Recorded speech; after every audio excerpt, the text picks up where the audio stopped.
Hey there, quirky people. Now that Tobey Maguire is coming back into the Spider-Man scheme of things, we could once again look back at his original Marvel franchise. A couple minutes ago wouldn't have been so bad either. So, today we're going to talk about certain cameos that you may have missed in Sam Raimi's Spider Man trilogy. Sam Raimi loved to place a lot of cameos in his Spidey movies. You'd actually be surprised that so many familiar actors of the present day appeared in these Spider-Man movies. No one will be seated after the doors are closed. It helps maintain the illusion. And yes, these cameos aren't all involving. You know, I guess one person can make a difference.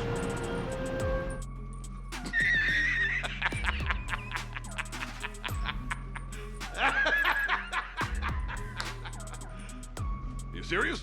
They involve several other actors. Before I get to the list of cameos, it would be nice if you guys would smash the subscribe button. Hulk! Smash! And for those of you who aren't convinced about subscribing yet, I'd request you to check out some other videos on our channel. We've covered some pretty quirky content so far. Okay, now, back to business. Let's look at all the cameos in Sam Raimi's Spidey films.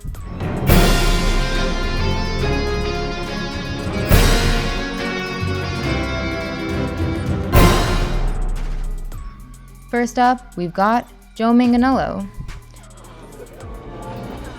Many of you may not remember, but this dude looks like this now. Yes, Joe Manganiello played the young bully, Flash Thompson in Spider-Man 1. Leave him alone. Or what? Or his father will fire your father. What's Daddy gonna do?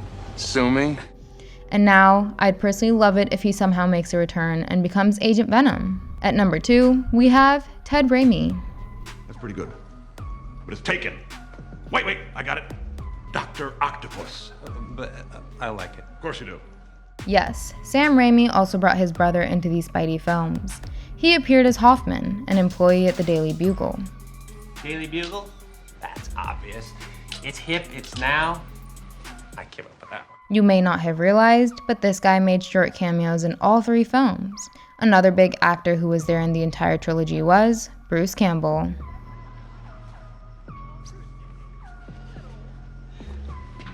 Can I help you? The Evil Dead star actually appears in most of Sam Raimi's movies, as he is a good friend with the director. Like Stan Lee, he also played different roles in all 3 Spider-Man films. In the first one, he was the fight ring announcer. In Spider-Man 2, he played an usher at the theaters. It is here that he once again crossed paths with Peter Parker. And in Spider-Man 3, he played the head waiter at a restaurant. This is a French restaurant, no? Oui? Spider-Man 2 teased the presence of Doctor Strange in the Spider-Man universe. Dr. Octopus. That's crap. Science Squid? Crap! Doctor Strange. That's pretty good. But it's taken. So you see, the theory is that Bruce Campbell could actually be the Doctor Strange of this universe. And we might see him as the sorcerer in Sam Raimi's next Marvel movie, that is Doctor Strange in the Multiverse of Madness. But did you know that Raimi had actually cast him as Mysterio for the 4th Spider-Man movie? That never happened though. Anyway, the next cameo involved, Octavia Spencer. There's no featherweight division here, small fry. Next! No, sign me up. You might have seen her in Gifted, Hidden Figures, Thunder Force, and several other movies, but she also appeared in Spider-Man 1. She handled the check-in desk at the pro wrestling show. Next up, we've got Elizabeth Banks. Time to take your pill. Not that one. Not that one.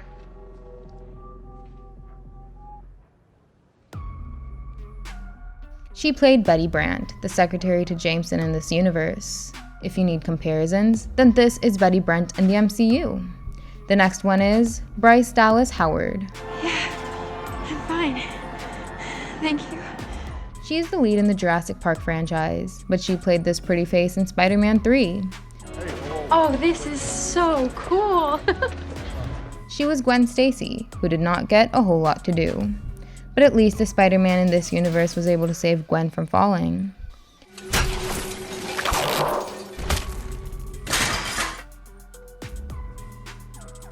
Stay with me, stay with me.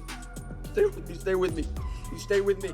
Then, in Spider-Man 2, we saw Daniel Day Kim. Doctor, We have a successful fusion reaction. You might have seen him in projects like Lost and the Hellboy reboot of 2019. In Spider-Man 2, he had a very small role as Howard, who was an associate of Dr. Otto Octavius. For number 8, we've got Joel McHale. Ow! Mr. Funnyman Joel McHale is popular for his role of Jeff Winger in Community, but he cameoed in Spider-Man 2 as the unhelpful banker, Mr. Jax. Ow! Oh, ow! He was being a total arse to Aunt May and Peter, but he soon felt the wrath of Aunt May when she caught him trying to steal some coins after Doc Ock attacked. Ow! Next up we have Dylan Baker. I'm a physicist, not a biologist, but... He was the one who played Dr. Kurt Connors in the Raimi-verse. Excellent work today, Parker. Keep it up. In Spider-Man 4, he would have fully transformed into Lizard, but sadly, he was just stuck to briefly play Peter's physics professor in Spider-Man 2 and 3. Number 10 is Randy Savage. Nowhere! I got you for 3 minutes! 3 minutes of lead time! You may not have recognized, but this hulking wrestler that Peter fought is actually the late pro wrestling legend Randy Macho Man Savage. Bonesaw is Randy! He played Bonesaw McGraw in the first Spider-Man movie. In my opinion, defeating him is actually one of Spidey's biggest achievements. For number 11, we have Macy Gray. She was primarily known as a music star and made a cameo as herself in Spider-Man 2002. We saw her performing at Oscorp's Unity Day Festival, which was obviously ruined by Green Goblin and his vaporizing bombs. Out am I?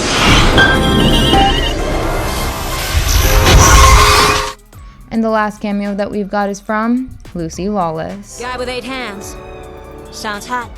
She gained fame starring in the Sam Raimi-produced TV series called Xena, Warrior Princess. Look inside your heart. Find the woman you once were. And here in the first Spider-Man movie, she was totally unrecognizable as the punk rock girl wearing a bright orange wing and puffing a cigarette. She was interviewed by a reporter about Spider-Man and she replied, Guy with 8 hands. Sounds hot. Okay, these were all the cameos from the Spider-Man trilogy. How many of these did you remember? Let us know in the comments. Give us a thumbs up if you enjoyed the video. And don't forget to check out some more fun content on our channel. Thank you, and I'll see you in the next one. Bye-bye!